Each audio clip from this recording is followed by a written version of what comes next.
right, so in this second part of this demo, I want to talk a little bit about dealing with the rest of the planar head.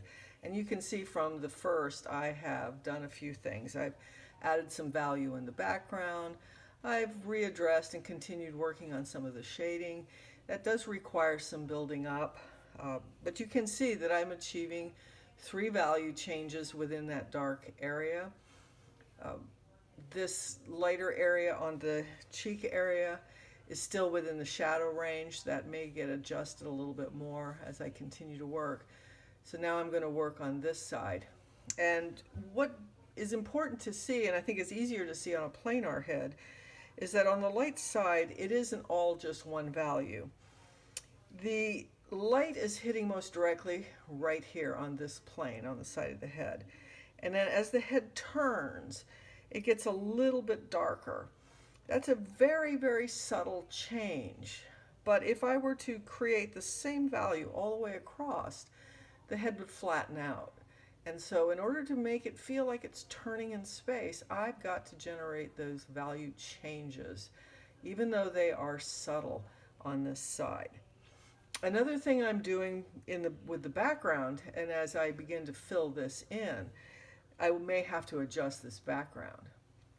Normally, on a shadow side, you have a lighter background, and on the light side, you have a slightly darker background.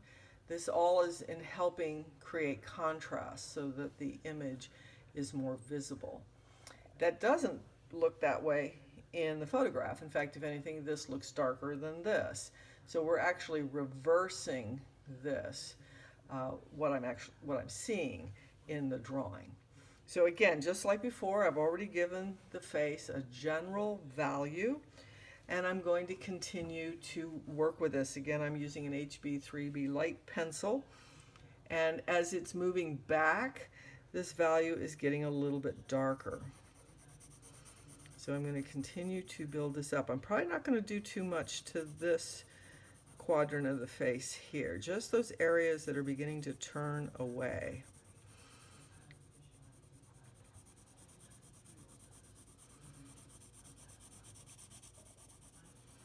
Now again, my lines are a little bit dark. That's so that you see them in the video. If I were actually trying to draw this, I would try to eliminate this heavy dark line and let the change between this value and this value create the edge. Again, I'm just looking at this to see. Now within this, there are some darker areas as that cheek starts to turn downward and away from the light. It gets a little bit darker. Nothing here is as dark as anything over here though. It may look dark because it's surrounded by light. If any of you have taken fundamentals of design, you may have heard the term simultaneous contrast.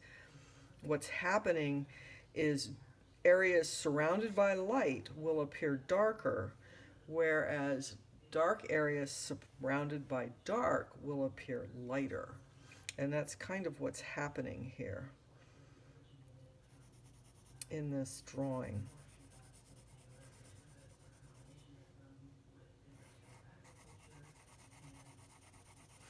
Also, as the face goes downward, it gets a little bit darker, so around the jaw area. And the light is hitting the side of the nose. This plane is the lightest, the nostril,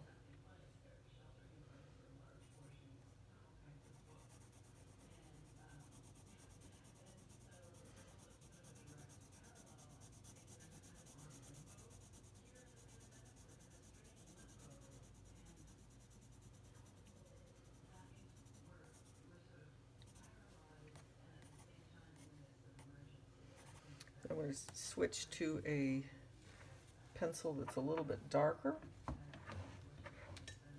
Now another thing I want to talk about is placement within this space. So just like all the other drawings, I made a mark for the top and a mark for the chin.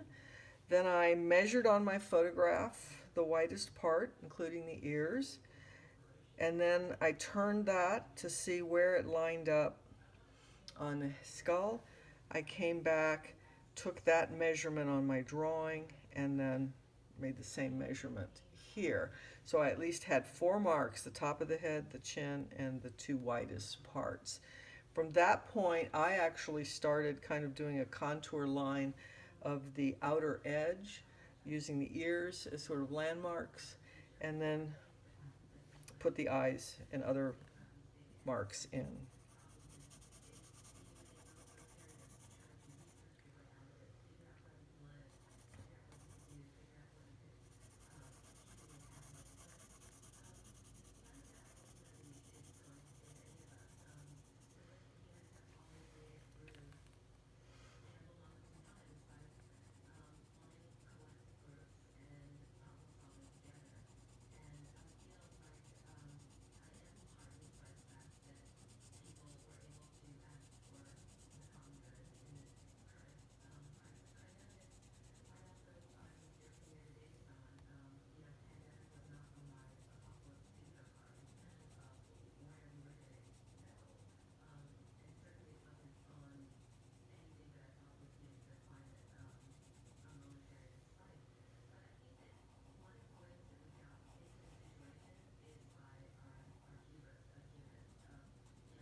Again, as I go in, I can tighten up a little bit, begin to darken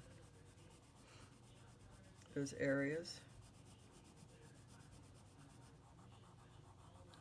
especially dark around the crease.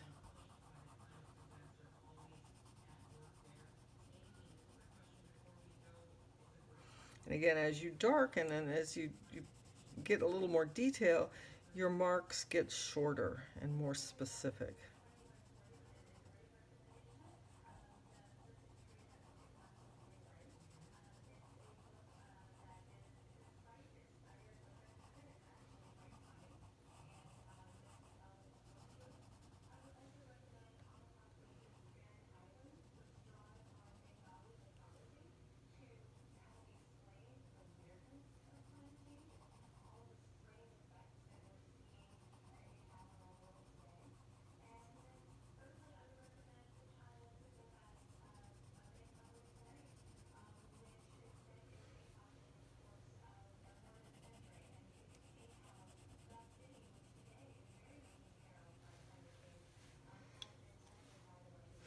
As I need to, as I begin to do this, I can see where I need to adjust. If this value is too similar to this one and I don't want to go darker here, then what has to happen? Well, I got to darken the background.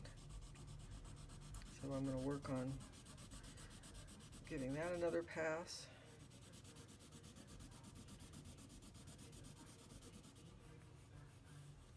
And again, I'm going right up to that edge. I'm not leaving a halo or a white line.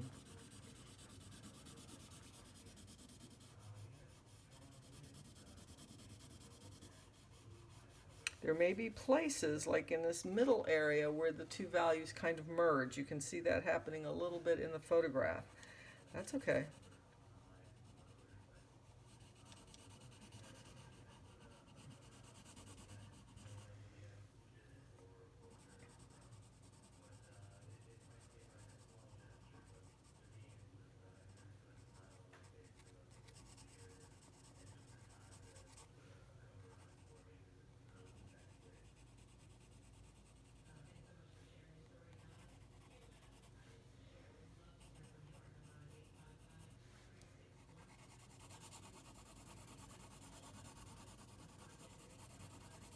The more I finish this background and bring this into the drawing, the more finished the drawing is going to appear.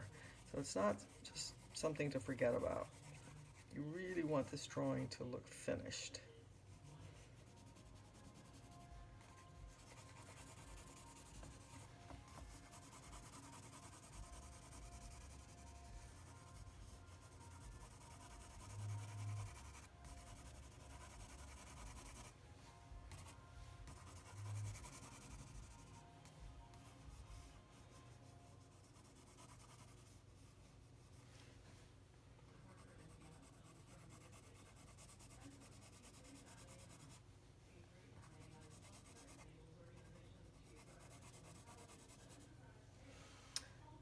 And I could certainly take my eraser, pull out some areas. I don't want to do a lot of that, but some areas where the light hits.